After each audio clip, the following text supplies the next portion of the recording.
Alex, anytime I've ever done an interview with you was when I was in radio. We always did it over the phone. We never, ever had a chance to talk in person. So it's like, finally, it took the Socan Awards to make this happen, man. First, thank you so much, but more importantly, for what you and your band have done, thank you so much for elevating Canadian rock. Thank you. That's very kind of you to say that. Oh, man, no, of course, big fan. How do you feel about the legacy of the group? How do you feel about what you guys have done for so many years? You know, when we started out, you never expect this sort of thing. You know, we hoped for 5 years of touring if we could. No one expected 40 years of that, and developing an audience and a fan base and having all the experiences that we have, and you know, getting one of these, for example. All of these wonderful accolades and achievements are incredible, and we really, really appreciate them, and we humbly accept them and are proud.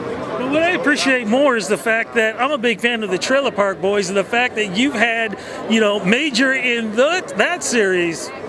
That's great, man. You know, you can record 20 albums, you can tour for 40 years, but I bump into people all the time. They go, "Hey, you're the guy from Trailer Park Boys." So, talk about Canadian. Absolutely. And speaking of Canadian, you're here to help honor a great Canadian too. Absolutely. Tom's been a friend of mine for over 40 years. We've toured together. I've recorded with him. I've played live with him. We played lots and lots and lots of golf together and had some great meals and great conversations. So when he asked me if I would come and induct him tonight, I absolutely jumped at it. What advice could you give artists of tomorrow? What advice can you give them? I don't know. The industry has changed so much from when Rush started out. It's a completely different industry than it was, but I think ultimately it's about persevering and working through all the hardships, the ups and downs, and there are many. Just keep at it and go with it. If you're a true musician, it's in your blood and you're going to make it anyways. Friend, thank you so much for this interview. Finally, we get to do this in person. Thank you so much. Pleasure. Good to see you both. How does it feel walking this red carpet? As we're talking, just over there, Tom Cochrane is doing an interview with CTV. And if I understand, there's a reason why you guys are here. It might have something to do with him. It totally does. Yeah, we're part of the tribute to Life is a Highway, and we're performing tonight. But also, we love Tom. He gave us our start. We were on the road with him in 2007, opening, and had the time of our lives. Yeah, we had never toured before, so that was our baptism by rock and roll fire. We were on this tour with Tom Cochrane and Red Rider, and we were the opening act. And then we got to sing backup vocals on Life is a Highway every night, and it was just, we came off that tour totally changed in all the best ways. It was just, and he's been such a great mentor as we've evolved in our career, and has come to CD launches that we would have, no matter where they were, and no matter how small the venue. Yeah, he's just been a great friend. Do you even remember the first time hearing that song? Oh my gosh, 100%. That video was on constantly. It shaped my youth for sure. It was a bit of a Canadian soundtrack for everyone, I think. Yeah, what about yourself? Oh, it's a hit, right? I can't remember not knowing it. I think that's a sign of a hit song.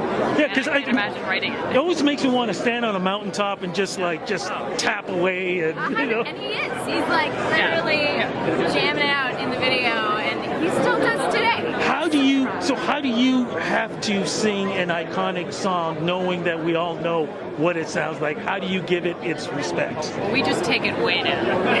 We make it real sad. That's our number one tool. And we're like, oh, were you excited about this? Hold your breath. Because it's a definite Canadian anthem and party song. What's going on with you guys music-wise for 2022, 2023? Yeah, we were just hitting the road, finally getting back to it. It's been a bit of a break, and we just can't wait to get out there. We played the Mariposa Folk Festival this past summer, and it was wonderful to see all our colleagues, and we're going to see Mavis Staples on stage. It was great. Folk Festival season is a reminder of why we love being folk artists. Looking forward to it, guys. Congratulations. Can't wait tonight. Thank you so much. Thanks for chatting.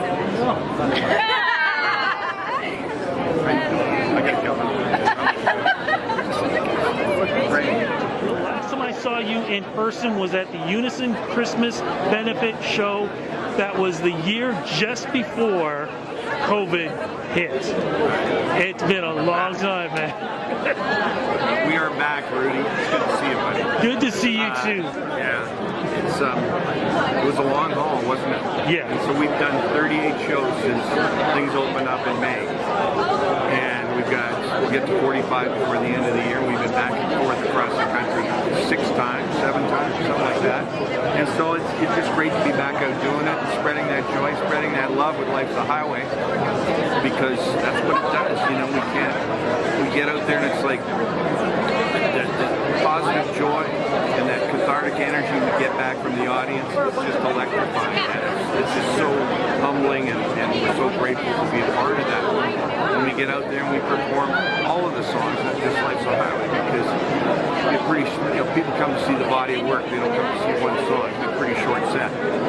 But Life's a Highway definitely has this power to it to heal people and make people feel better. And in a sense, I'm a therapist. That's what I do. Definitely do, man. A lot of these artists who are on this red carpet do the same thing also. But Life is a Highway, being celebrated tonight, being honored. You've been asked this a million times, but I'll ask anyways. Did you have any idea when you were putting this together? I was just talking to Molly Johnson. I didn't even know Molly was on the album. Molly? On the song. I had Molly no idea. had that iconic scream at the end of the song. I said, Molly, I need a scream. And she screamed, and it's iconic. It's beautiful. And it's a magical. Now I'm stuck on your It's a positive. It's beautiful. I'm not singing with you, Sean. All right, I gotta Well, look, I don't want to hold you for too long, but what advice do you have for today's artists who are trying to hopefully have an iconic song? Just that one, like you have. I mean, you have an iconic career. It's tough because it's a juggling act between trying to make a living and trying to do stuff that's relevant, that's artistically relevant. And I say, keep striving to try to do songs that are relevant, songs that have impact. Because in the case of Life's a Highway, it made the message stronger. I mean, the song still might have been a hit without the lyrics, but I think the lyrics and the power of the lyrics take the song to that other level. And so keep striving for that. Keep striving to make a statement in your work, because it's a